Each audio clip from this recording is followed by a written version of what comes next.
आम्ही आला आहोत गोरखच्या घरी. ही बघा पोरीला कसं चॅटिंग करीत आहे गोरखच्या फोनून. बघू शकता तुम्ही, मौसम इतका भारी ना. आमच्या गावात आज पाऊस पडला, कितना भारी पडला यार. बघा आमचं समजा इकडलं हिरवगार आहे, तुम्ही बघू शकता.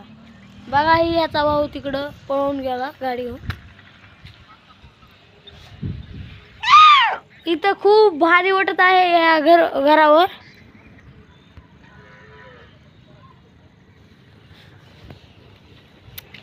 हो काही चॅटिंग करायला पोरीला चॅटिंग करीत आहे.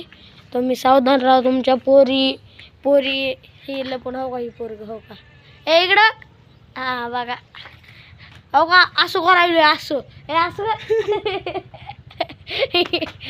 बघू शकता. हा आम्ही तुम्हाला इथले फिरंगीची दाखवतो. हो का बघा किती भारी ना. हो का या घराचं काम सुरू आहे.